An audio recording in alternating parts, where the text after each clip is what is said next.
Welcome to Ag Ammo and Adventure, the show where we load up on insight, pull the trigger on truth, and blaze a trail through the back roads of agribusiness, science, and rural grit. This is Todd Coffelt, farm kid from southern Iowa. Welcome back, everybody. As always, I'm Steve Larsen from the Southwest Iowa Larsens. What do we have going on with today's show, Steve? Hey, well, I'm glad you asked that, Todd. You know, the first segment's usually the field intel, but I think today we talk about the Truman Tough Charitable Fund golf outing that we went to yesterday morning. What a great event. What an outpouring of support from the local community and folks all around the central Iowa area. That really was a good cause, and a lot of people came together, and there were more people interested than could be there, so it was really special in a lot of different ways. Yeah, you know, Truman Barnes, he was diagnosed in January of 2024 with diffuse intrinsic pontine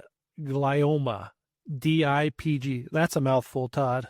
I don't have to say that again, but that's a mouthful. I'll break it down for people in my category. Is the poor child had a brain tumor, and caused by some of his health concerns that developed through his short life and affected his family, the community, and really took away a special person too soon.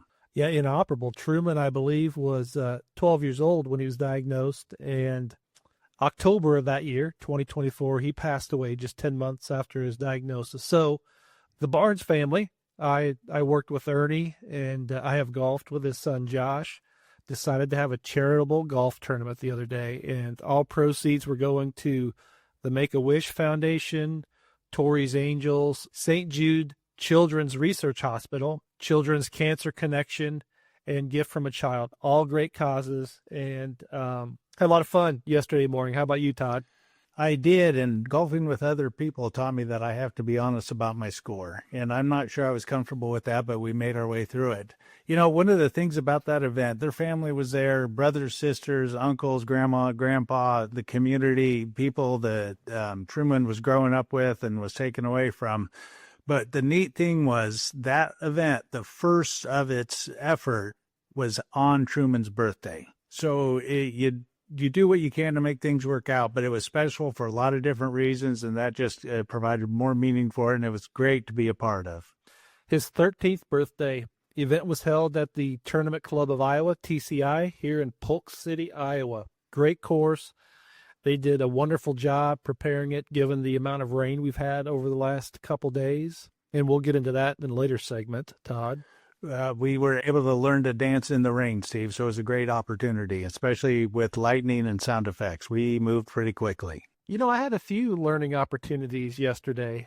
One is a middle-aged, slightly overweight, slightly out of shape guy like me cannot handle the heat and humidity that we were in yesterday, Todd. I about melted on the golf course. It was equal opportunity and affected everybody the same way, but I feel like my game was getting a little bit better by the time we were turning it on 12th and 13th hole. Is that before or after your club hit one of our foursomes in the pairings, Todd? I feel that was merely your perspective on what may or may not have happened, since you were not involved in the incident and you were only giving feedback of, listen, it was hot, it was sweaty, safety was a top concern. It's just that sometimes the elements were more of a challenge than anticipated originally. Well, I also learned the difference in drives. I think the comment was that between somebody's drive and somebody else's drive, you could build a Walmart between where those balls ended up, Todd. That happened several times, but I appreciated members of our team that would say, for the person who did not drive as far on their second and third shot, they would give us a tour of, we were in the freezer section now, we're in the hunting section, we're going to get to the front of the store sooner or later. So little bit, I think it was in good-hearted fun, but I heard it a lot.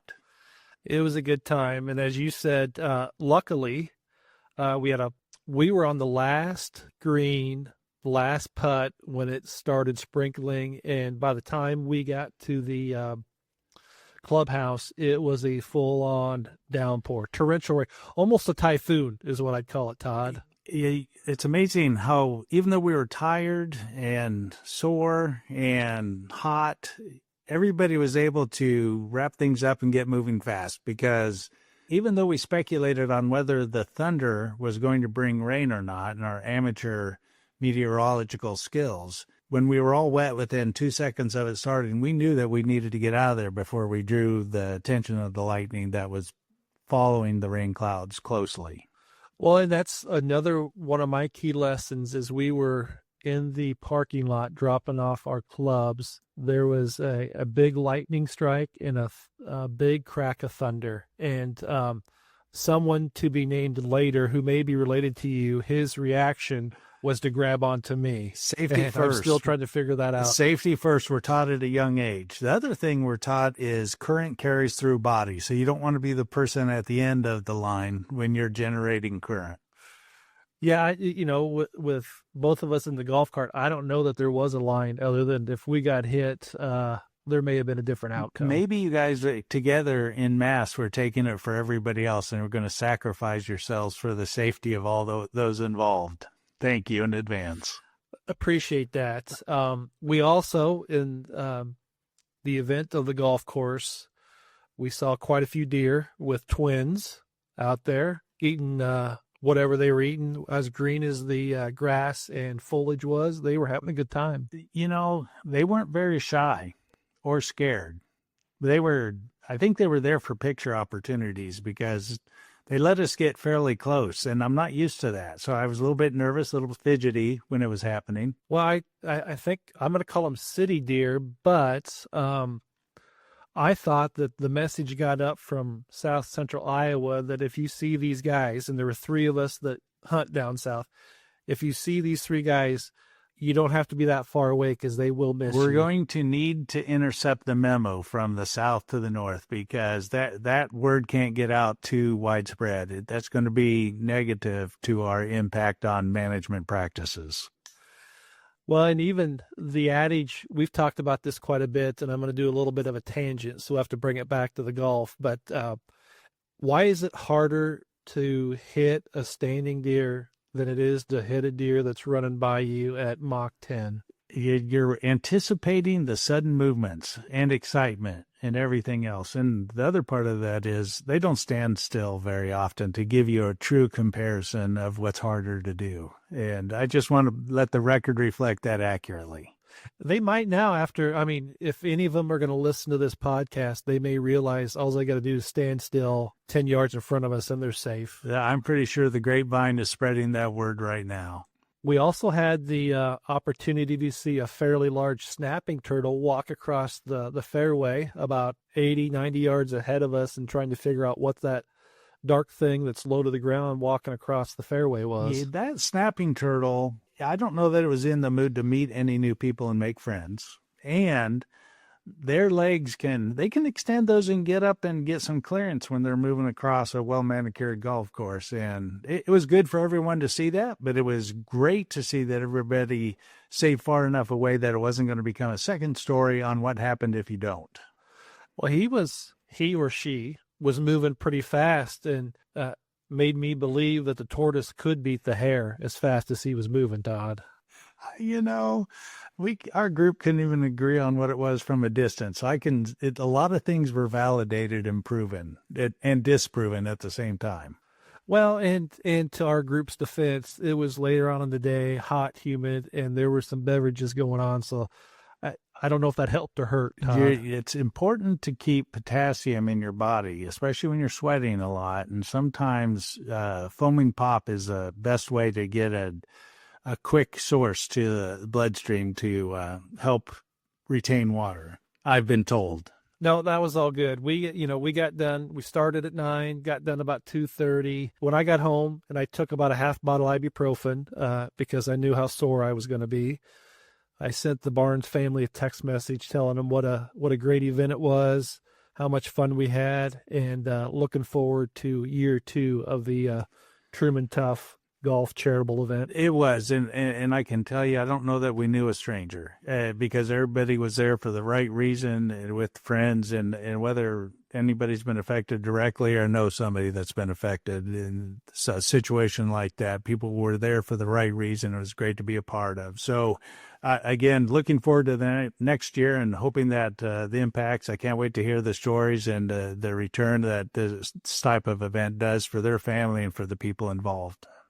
And I got on pretty good authority that we did not win, Todd. So coming in about 1 under par was not the winning score, which it's hard to believe out of our group. There was speculation early on how accurately people would keep the scorecards, and maybe it was internal speculation on our group, and we questioned it a lot of times. But yeah, it was a learning opportunity, you could say.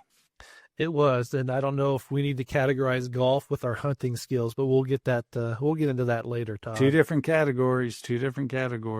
No need to cross streams. All right. No. All right. Well, so let's move to the field intel. Big happenings the last couple weeks. Even though it has rained quite a bit, and I underestimate quite a bit in southern Iowa, you were able to get out there and work a couple of the food plots and get some stuff done, weren't you? You know, it's through the looking glass. So the rain, as consistent as it has been able to keep the ground soft and workable. So to my surprise, as I was able to go out to our food plots, of which we had the goal of putting those in the month of June. So we've achieved that goal by 30 days. And July was our new target, and we got those done, got the 2 food plots done and put in the ground, and we're trying a little something different. Late planting. We're still going to have 100 days before the first freeze on average. And there's so much moisture in the ground, it's going to have to get really cold before there's a freeze. And these 2 food plots are up off of the bottom ground, so they won't get as cold as quick. But I'm happy to say that we have 2 food plots in, and we have nothing but excitement waiting to see if anything survives.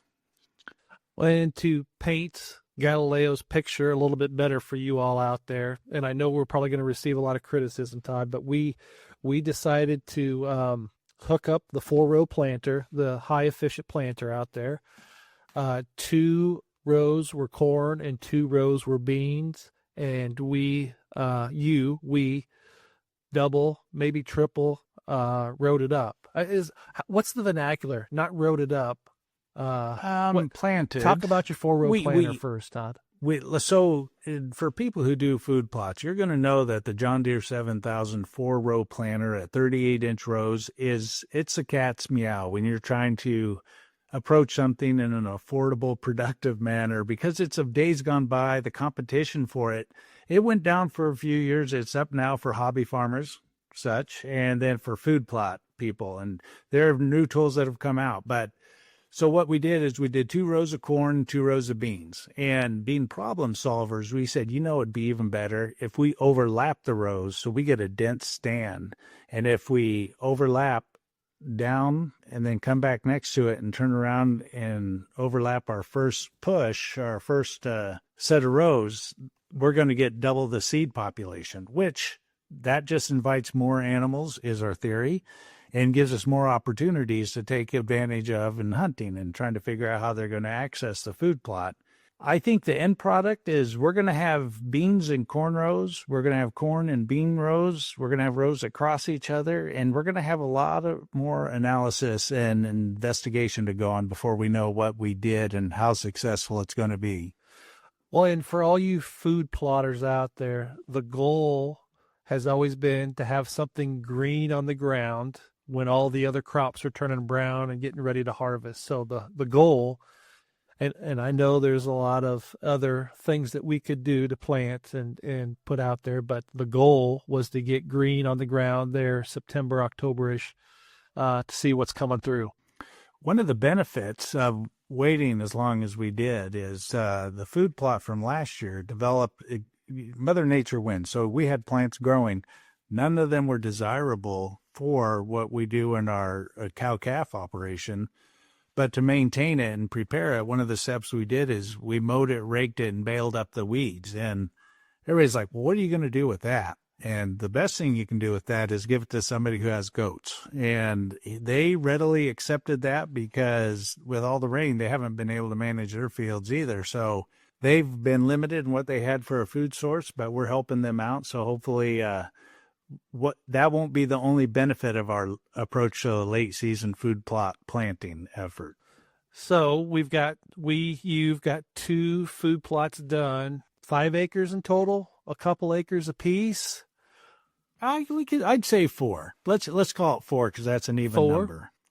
And 4, half and then will be we've corn, got a couple more to go, and half will be beans. We have 1, 2. We'd have a wheat field, a wheat field that will be coming. Oats will be coming out, and we have an oat field that we have available to turn into turnips and radishes. Get a cover crop on there, and that'll be another late source location.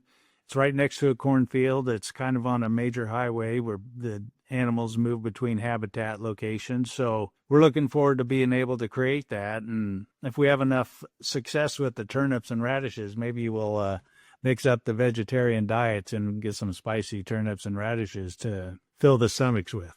And just so everybody knows, I believe we talked about this in the previous episode podcast, where the wheat field is at. That is where we'll call that the missing bullets, where the deer were wearing Kevlar, or certain people in the group could have swore they put one right in the pump house of quite a few deer, and there were 0 blood trails around. The good news is that story is substantiated and credited because it happened to more than one person. And there's great enthusiasm for a redo this coming fall.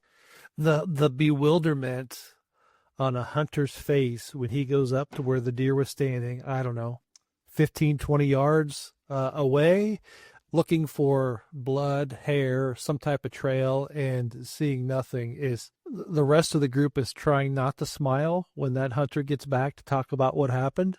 Priceless. Priceless is a good word, and everybody can help them remember forever. It's always a good thing. Always a good thing. There may be some photographs. I don't know. We'll have to figure that out. No, definitely an exciting time. We're late to the game on one hand. More people had more time earlier on, but we're trying something a little bit different, and we can see how it works out for us. And then you talked about the wheat field, and we might, depending on time and availability, have a couple smaller food plots to play around with. No, Is definitely. That still the plan?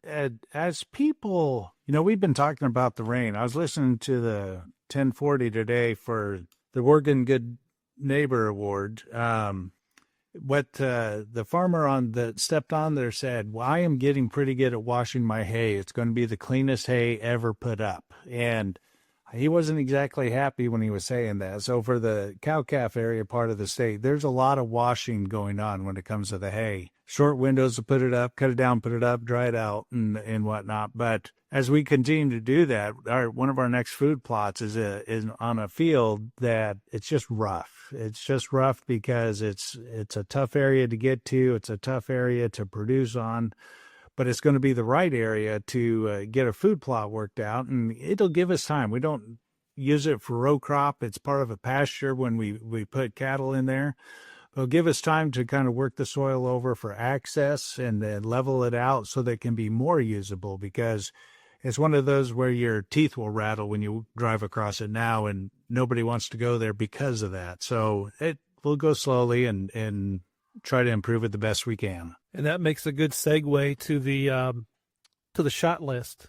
So within, I would say, 10 to 14 days, probably the end of July, beginning of August, to get all the food plots in and ready to go, we're probably going to have a team meeting and have a weekend of putting up trail cameras, Todd.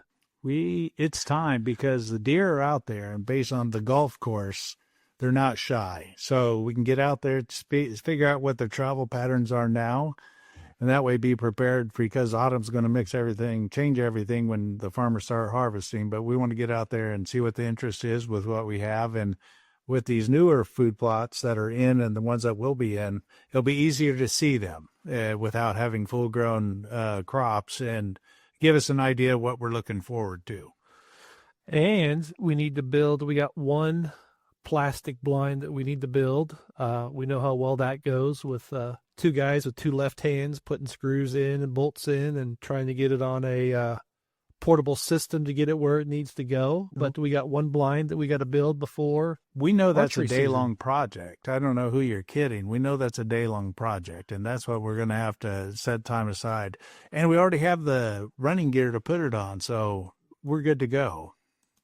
Maybe we should ask for feedback on our eggammoadventure@gmail.com of what's the average expectancy to put a blind together. You've got, 5 sides with how many screws and bolts and to get her going. What is the world record, like 4 hours? And we're spending 8 hours putting that together, Todd. I'm curious. Well, we're going to have to rule out the people that buy them already put together and whatnot, because I know that we all know somebody who had the same good idea, because you have that mind where the necessity is the mother of invention. So you're like, I need a blind. Okay, how could it be better to put it on running gear, put it on a stand? And the more that you imagine how great it could be, the more you realize you don't have all the necessary tools. And I know that we spent time lifting up blinds with tractors, loaders, skid steers, and putting them up on the stand. And doggone it, I'm friends with everybody, and I'm there to help them. But I'm only there in the preparation and building phase. I'm never there in the harvesting and hunting phase. I've got to figure out the balance between those two. Well, and sometimes when you're there for the harvesting and hunting phase, somebody looks at you and says, hey, could you field dress my deer real quick? I'm going to go see if I shot this one over here. I'll be back. And by the way, can you just put your tag on there real quick as well? I'll be back. Those aren't friends for very long. Those aren't friends for very long. It only happened once. And that's how you get nicknames out there, Todd. That is the easiest way to get a nickname. I know we talked about that in the last episode, but I didn't ask you, did you have a nickname growing up? Ooh, not one that was shared with me. Not one that was shared. You've got to be careful, because our number one rule is you don't get to pick your own nickname. The second rule is you don't get to change it either once you've received it. So you've kind of, to play your cards right, you've got to shine at the right time where people can see the good part of it. I have names that I've been called, but not a good nickname that's stuck for over a day. Well, I like the nickname Todd Father. As everybody knows you in Southern Iowa and now all over Iowa. Oh yeah, it's almost we like refer that. to you as the Todd Father. I'll take that. It plays. We have an Alexa device, and if you update your profile and your user and whatnot, now when I listen to news in the morning, she refers to me as the Todd Father. It makes me smile every single day. So I like that. Yeah, we can share that to everybody. What about you, Steve? Well, I don't know if you call them nicknames, right? Well, first of all, there were a lot of names I was called that we can't repeat on this podcast. I think the FAA would fine us or something like that. So, and that was both family and friends. So I don't know if they like me or not. Terms of endearment. Terms that, again, you don't get to pick them. When I was in trouble, I was Stephen Thomas. Ooh. Stephen Thomas, what are you doing? There was a story time by Uncle Steve. We used to live by the basketball courts, and I was supposed to be home at some time. And my mom pulls up, and I was way late because I think we were going to Grandma's house or something. And she yells out of the car, Stephen Thomas, your ass is grass. So from then on, that was about junior high. From then on, it was tough to live that down. Everybody referred to me as my ass was grass. Mom, not in front of my friends. Moms didn't care. It was a little bit different. Moms didn't care. Nope. Listen, we were late getting to her mom's house, and she was not putting up with it. The names I got called were my brother's names, because in those situations where it gets a little excited or the intensity level increases, it doesn't matter who you are. You're getting the first name that comes to their mind, and they're trying just as hard as we do now of not getting the FCC to pay attention to us in the wrong way. So, yeah, there will be nicknames to happen. They're everywhere. And it's fun to hunt with people that are thick-skinned and open to that. And you want people to be successful, but you also want them to know they have to earn it before they get there. So it's good. It's good. Well, so I think we've established from now on, I don't know if we call this episode 2, edition 2, podcast number 2. you're going to be referred to as a Todd father from now Oh on. man, Steve! Wow, I appreciate that. I- Hopefully, that's something I got to live up to. those are big shoes. Yeah, I got to live up to it now. People have I expectations. might watch The Godfather tonight. Just because of it, Todd. That's all I'm saying. But again, I think this is an excellent opportunity, and we may get 2 subscribers to this, your mom and my mom. I don't know. We'll have to figure that out once we see the everything out there. But they should email us, and if they have better nicknames based on what we talk about, this could be a revolving door, Todd. It's we would going love to to hear have to some go feedback. through review committee. I think we can filter some of that out because and love my mom, but we may have to invest in having a tutorial on how people of a certain age and demographic are able to provide comments to the podcast, because I'm sure after they listen to the first one, she would just call me and say, "What are you talking about?" And that's not true. There might be some of that. But if we get into giving nicknames and all of a sudden I get one that's not bad, she might be interested in it. But then on the other side, she's going to let me know if she doesn't like it at the same time. So we'll just have to play that out. How are we going to work on your nickname, Steve? Well, and similarly, Todd, I know I told you this story. I took my dad and brother and son fishing in Mississippi, which was a lot of fun, but I realized there are 3 people in this world who do not have an email address: my mom, my dad, and my brother. So I don't know how they're going to get me comments other than probably call me up in the middle of a podcast and say, "Hey, why are you talking about this?" You give them my phone number. They can reach out directly to me, and I'll make sure to intertwine it with the show and what we're doing. Well, my mom and brother could, but my dad's flip phone broke, and he refuses to buy anything but a flip phone. So I don't know that he's going to be calling anybody for a while. Listen, only when he's ready. No need to force happiness and joy. You can't do it. But I told him those are referred to as burner phones, so I had to explain to him what a burner phone for 30 minutes was, and I don't know that he quite got the concept, Todd. Listen, ass is grass, burner phone, meat doctor, right? I know. Meat scientist. You're giving me a lot to work with. I'm trying to draw lines of interconnectivity. Well, maybe you can call me the lawnmower. I don't know. We'll do what we can. Nicknames. That'll be good. So what nicknames are we hearing anything from people outside? Because we all get excited, we all get busy. We're halfway through summer, and it kind of puts things into perspective. We both have kids; they're heading back to school, and on one hand, that'll get them out of the way so they're not such a, I'm going to use the word distraction, but we love them very much. But there will be time for other things that could be a priority. What are we hearing out there? Are people excited? Are they kind of looking at the calendar knowing it's not too far away? Because, shoot, in a week it's going to be just a couple months, and we're going to be sitting in a tree stand to welcome October. Well, I'm glad you brought that up. Right now, it seems like everybody I know is in the middle of their county fair. There seems to be many county fairs going on right now, overlapping, continuing through, and then, as you know, the state fair is coming up here in a couple weeks. It's been hot enough to think that the state fair's been here for a couple weeks, and I don't think that anybody is excited about more humidity. Yeah, today is going to be a burner. Tomorrow's going to be a burner.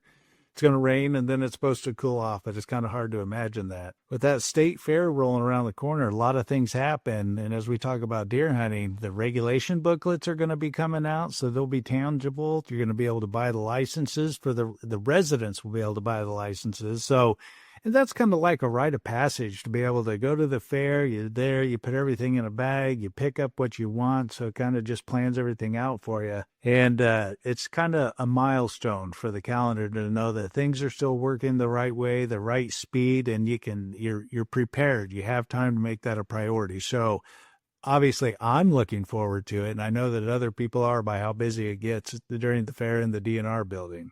You know, we growing up, we always picked a day to go to the fair. Mom and Dad picked a concert to go to. Would you call it a concert at the Iowa State Fair? Can it be considered a concert when they're on the stage there? either in the grandstand or I think it's called the Bill O'Reilly stage. Could you refer to that as a concert? Yeah, I think so. The grandstand, I'll tell you what, that's a top shelf experience. You get an artist there that brings it, and the people are there to see it. There are expectations from ticket payers. They want to see a show. It's a big fair. We'll just be a little biased, but it's the best state fair in the country. And they bring some great acts to give a great show, and that's a place that people drive from far away to get there to see the acts, because not everybody has that opportunity in their own state fair. Not to be, listen, obviously I'm one-sided, but so it depends what you're looking for, because not everybody wants a big action and attraction. They want to just go see good music. They want the experience to sit and relax, and all the different artists, whether it's Bill Riley, whether it's some of the free stages, whether it's the Iowa craft beer tent. You can find what you're looking for. It doesn't matter where it is or who it is. If you have the time to just sit, because it's hot, obviously, then you'll be able to find the sound that you're looking for, and it'll be part of your experience. When my current wife and I just started dating, I wanted to take her to a concert at the Iowa State Fair. So we were looking to see who was playing, and this was back in the mid-'90s. We landed on ZZ Top, something that we both you're romantic. Way to spoil her. That's right? Great. Oh, it gets better, Todd. I know where he goes. So we get out there, and they ride their Harleys on stage, and we're sitting there, and they're playing. All of a sudden, the people above us in the grandstand, because this was before they redid the whole grandstand, right? So they still had the dirt track, the racetrack there, and everything. There were people, don't know if they were guys or girls. They were throwing their beers from the top level all the way down to the bottom level, beer and cigarette butts. And we were in the middle of this. So those above us were throwing that down to the bottom, and those at the bottom were looking up and ready to fight whoever that was. And God bless my girlfriend, which is now wife at the time, said, I think now is a good time. We should go walk the fairgrounds and maybe head home. Listen, your one statement to just lock everything in could have been, it only gets better than this. It only gets better than this. Well, ironically, it was not the first Friday of the fair, so we got to take it all in, Todd. And she married me, so we're still together. God bless her soul. That one ZZ Top concert experience did not drive her off. You're winning. You've played your cards well. Oh, good. No, and we should have we'll get an episode dedicated to the state fair, but. Do you have something that you have to eat or drink? What's your state fair staple? I tell you, I'm not always a huge corn dog fan, but they're good. The giant tenderloin used to be a state fair cornerstone, and I look at it now and think to myself, that's big enough for my whole family, even though I tried to eat the whole thing when I was there. And of course it was hot. You eat the whole thing. You don't feel good. You got the midway. You power through it with some of the root beer, because you don't get root beer any other day of the year. So the list goes on, and it's always exciting to see what the new foods are going to bring and try those out. It's an adventure for sure, but that giant tenderloin was always a crowd favorite. I've been through phases. The tenderloin was a phase. The turkey leg was a phase, walking around, gnawing on that puppy or half a day or however long it took to eat it. But one thing that I have to leave the fair with is the saltwater taffy and the chocolate chip cookies. Oh, there you go. The cookies, they're doing it right. People want those, and they do them. As I sat here and my mouth started watering thinking about all the food, I will tell you, the Iowa pork producers, and they grill pork chops. And you can't go wrong. They do it right. And no matter how many times I ever try to do the same thing to a pork chop, I can't get it to taste the way it does when they do it. And having the local organizations prepare those, serve those, and then you see people, it always makes it that much better. So that pork chop from the Iowa pork producers is always a winner. We'll have to get Pat McGonigal on, the CEO of Iowa Pork Producers, or some pork producers on here, but the amount of pork chops on a stick that they go through is just mind-boggling. It is one of the staples at the Iowa State Fair. That's exactly right. It's good. All right. So my list got longer. You asked me for one. I'm just going to say everything. Well, yeah, right. Well, let me throw this out to you. My brother-in-law loved the Cowboy Sunday at the Iowa Cattleman's Tent. And God bless him, one of his dreams was he wanted to help put together the Cowboy Sunday one day at the fair. He was just headstrong into doing that. And he finally talked to his county cattlemen's, and they're like, yes, we're going to be here Thursday. You can come with us. We'll put you to work, and you can help make the Cowboy Sunday. And those of you out there, if you haven't had the Cowboy Sunday, you got to have it. It's mashed potatoes and gravy and some brisket and some other beef in there. It's a messy delight. But the next day, I called him up and said, "Hey, how was making the Cowboy Sunday?" And he says, "I was in charge of cleaning tables. I did not make one Cowboy Sunday the entire day I was there. I cleaned up tables." Somebody oversold the experience. I'm going to go back to the disappointment of a hunter's look when they thought they put down a deer and it ran off. The disappointment on my brother-in-law's face was just like, "Oh, I'm sorry, buddy. Well, maybe next year." And I think he had enough. He's like, "I'm good. I'll try something different." So I think now he just goes to the Iowa Craft Tent and just hangs out there all day. You got to wash it down. Get something to eat, wash it down, and cleanse the palate a little bit. I'm sure that works well for him. Oh my gosh, there's so many stories of the state fair.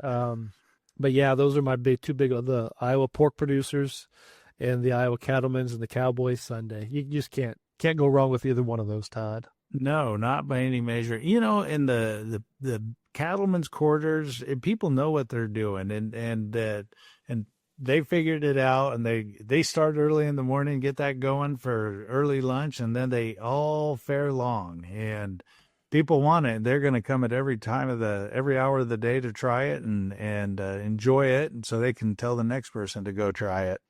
If you think about it, there's not a whole lot of breakfast there, but there are people eating turkey legs, steaks, chops, French fries all day long. I mean, it is some people just come out of the gate at 100 miles an hour and they just go until they drop at the night. I'm kind of the person who, when I go to a restaurant with people, if and when, I like to be the last one to order so I can hear what the dish sounds like and just kind of picture it and make a choice based on that. And that works out most of the time. But as you're saying about the fair, if you don't know what you want to eat, you just need to walk around and see what people are doing and what looks good, because you've got to cook it right, prepare it right, and then it's going to kind of sell itself. And every now and then, if you get too adventuresome, you're going to end up with a deep fried Twinkie or Snickers bar or something. You haven't tried it, but you don't know if you're going to like it until you try it. So you're kind of on the edge. You got to flip a coin and commit to it. But very rarely do people not like something that they get at the fair. Speaking of deep fried, I know that's always something that a lot of people go to the fair to try the new deep fried, whatever it is. I don't know. I suppose a corn dog is deep fried. I've had corn dogs, but I don't know that I've had anything else deep fried there. There was one year they were deep frying butter. I couldn't do it, Todd. It was a hard pass for me. Nope, hard pass. No need to I didn't say go crazy. I just said that's why it's better to see what people do with it.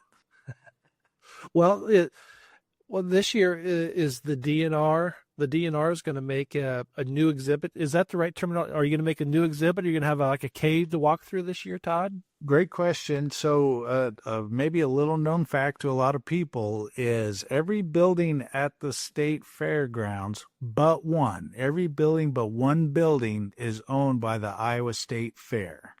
The one building not owned by the fair is the building owned by the Department of Natural Resources, and it's brick building on the west side of the Grand Concourse on the north side of the street itself. And the DNR owns that, and it's used primarily for the state fair. And there's a lot of history that goes into that, but it's changed over time and it gets updated. And this update this year is going to be a replica model of Maquoketa Cave State Park. So it's actually going to have a cave that people will walk in, and walk through. And as they enter it, it's going to look great design. It's going to have geodes buried in there. It's going to have a stalactite hanging, and it's going to be very tangible for people to touch. And as they go through there, and they come out the other side, it's going to be a reflection on Pilot Knob State Park. And Pilot Knob State Park is out of northwest Iowa, and it has a tower. And it's in the top 10 highest elevation points in the state. But for all the park visitors that are been able to travel to see Iowa state parks, hopefully that brings a warm spot to their heart on the time they visited those parks. But that will be a draw for people going in to see the big fish and take a walk around to see the big deer heads and how harvest went, and ask questions, get their deer tags or T-shirts or magazines. They're going to be able to take the kids over there to do something they haven't done before, first time around. It's a beautiful, beautiful replica. They've done an in concrete stream, so the people will be able to go through there and take a look at the artwork from the hard-sided stream, pebble rock, fish, water.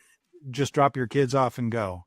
You can't do that, but it's good to say. That'll be something new because the DNR's never done that before. We've always went down to the DNR building to look at the fish and the mounts and what's been confiscated or, what's been out there and things like that. Talk to the conservation officers and hear what's going on and what they're working through and everything. So that'll be a really good addition to the DNR building, Todd. So the big fish are there, and they have one of the games they have is guess how many fish are in all the aquariums. And for people to keep track, you get lost in how big the fish is, how little the fish is, what the fish does, looks like. People are there to answer questions. So figure out the number of fish there, figure out how many turtles are out in the ponds, and there are going to be over 40 turtles there, 40 to 50 turtles. And then you're going to take a look at a shooting opportunity. They have an archery range you can shoot. They have a BB gun range, so you'll be able to take advantage of that. There are things to do to keep everybody busy. For the fly fishermen, and this is kind of to me it was lesser known, but there's the Iowa Fly Fisher Association does a contest for people who hand tie flies. So there are going to be about 50 to 60 entries of people who hand fly ties that are then judged and competed with each other. And you'll be able to see those on the north side of the aquariums. But there's a lot of handiwork that goes into that. And they tie them because they're good at catching fish. Well, anymore, the older I get, I go to the DNR building. I go see the biggest boar. I go see the biggest bull. I go see the biggest horse.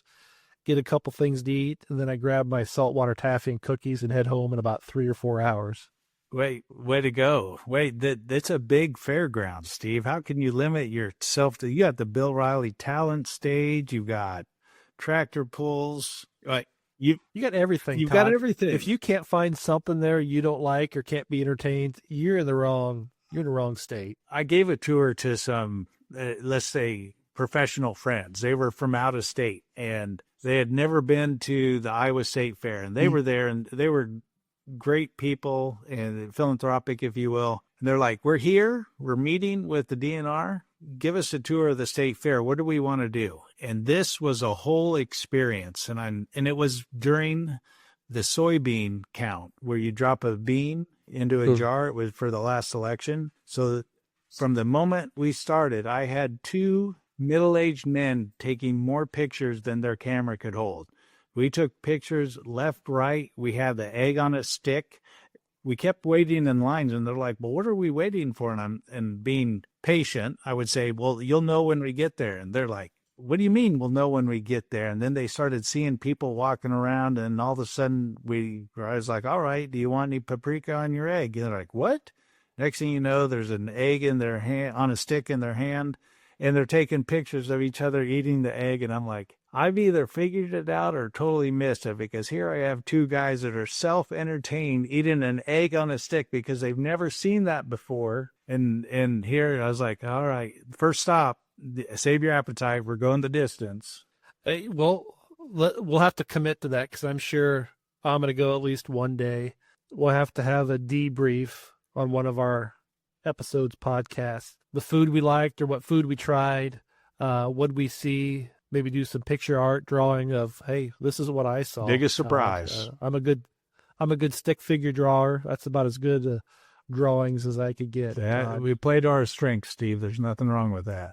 So, Todd, I have next, we could talk about, let's see, meat and meaning. How about that? Meat and meaning. And I bring that up and maybe combine that with the local pork because today I needed to go talk to the good butcher, Calvin Schnooker, down there on Fleur. Very nice. About some cuts of meat that need to be in the Meats Buyer's Guide.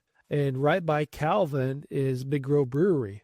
And Lua Brewery. I mean, if you've ever been there. And Lua. It's across the road, yeah. And I was amazed. I try to park cheaply, try to find a free place to park where I won't get a ticket down there, Todd. That's always a game I like to play with the parking authority in Des Moines. We all do.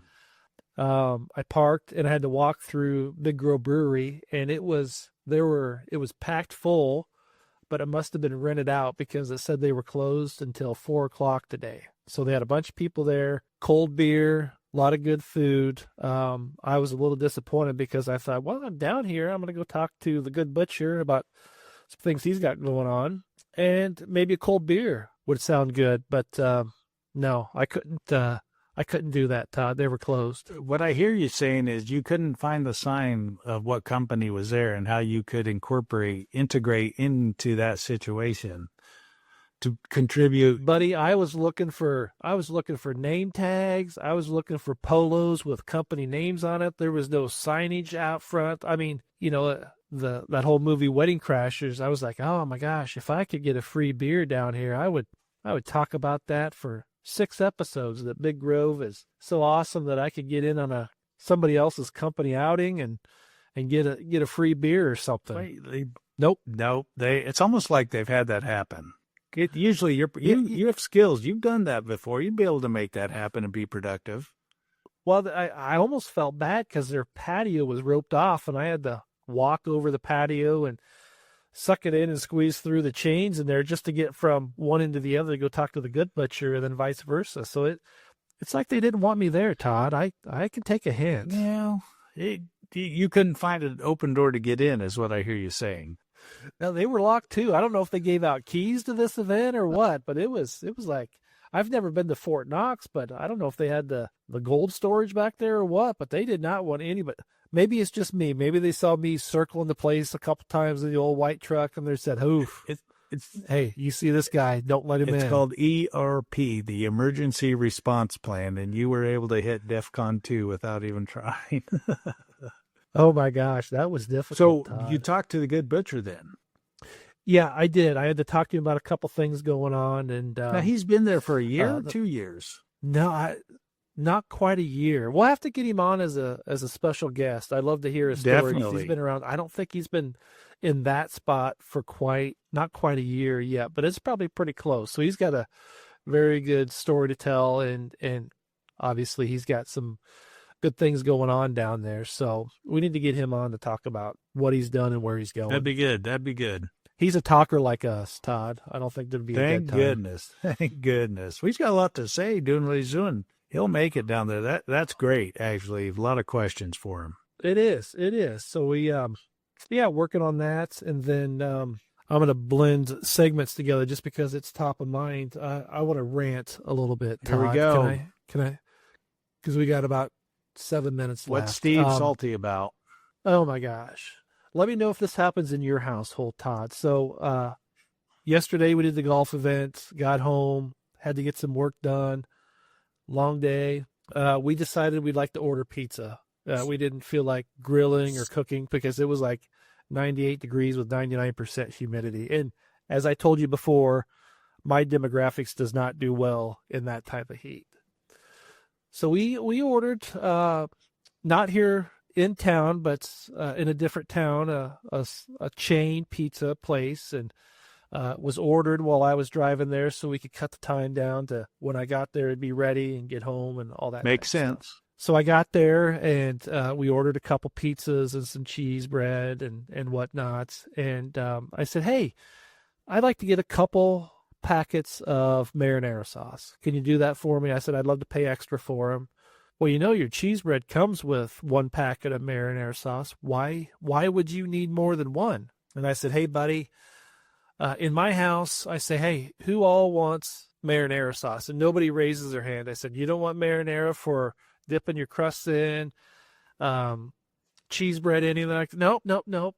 But then what always happens, Todd, does this happen to your house? I'm always the last one to eat. So then I get my pizza and I'm like, oh, I'm going to cover this in marinara sauce. And it's gone. No, you're not. You wanted to cover it. So I told the guy, I said, because it all gets eaten before I get any chance to consume it. So if I get more than what my kids in my household could consume, that means I'm going to have some to enjoy. So that's my rant for the day, Todd. Don't ask me why I need marinara. Just put a couple in there and I'll pay for it. That's a common situation when you find yourself, everybody's hungry. There are limiting factors. You've expedited the process. It raises the level of expectation. And you're like, not only is this a good idea, I'm going to make it a great idea. And then somebody wants to talk about it. And it's in your mind, your family, what needs to be done. They mean well. Maybe they just wondered what's going on, and that was the way they asked you about it. But did you get the extra marinara sauce? Yes. Well, and I didn't even tell you about the conversation before ordering, because it's, hey, what does everybody want? I don't care, whatever you, blah, blah, blah. I said, all right, well, I'm going to get meat lovers. Well, I don't like that.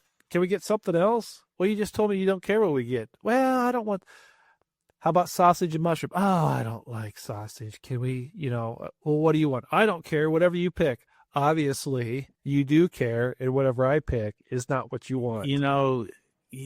That's very, very gracious and patient of you to try to make everybody happy. And I'm not telling. Does that happen in your house, Todd? I'm not telling you what to do. Next time you just show up with 5 pizzas and say, I did what I could with what I had. It's done. It's done.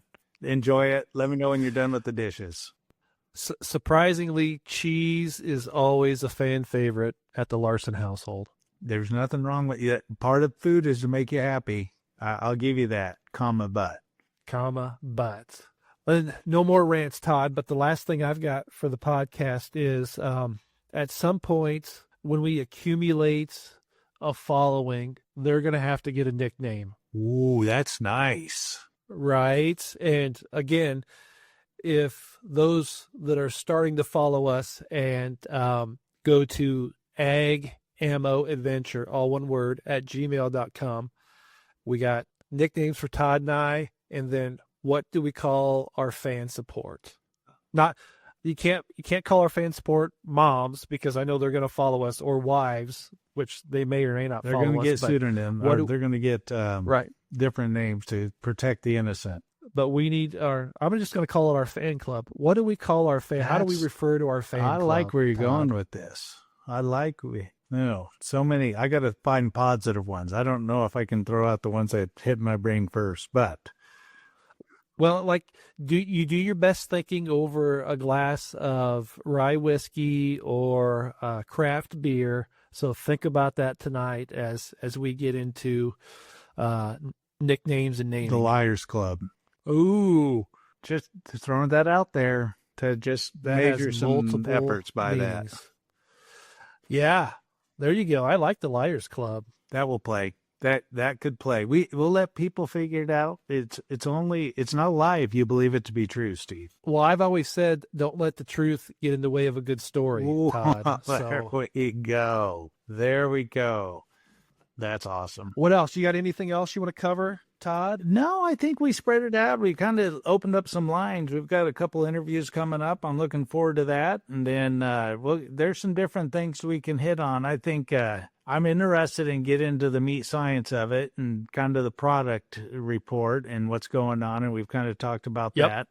And we can, as we start to work on the audience, then they're going to have some ideas as well. And so that might be part of what the effort from today in the pod PC 101 that can be shared, and how we start to get that out there, or how we get better at this and start making it more productive. But it's good. I feel good about it. It seems to be going well. And again, like the first time, an hour's done already.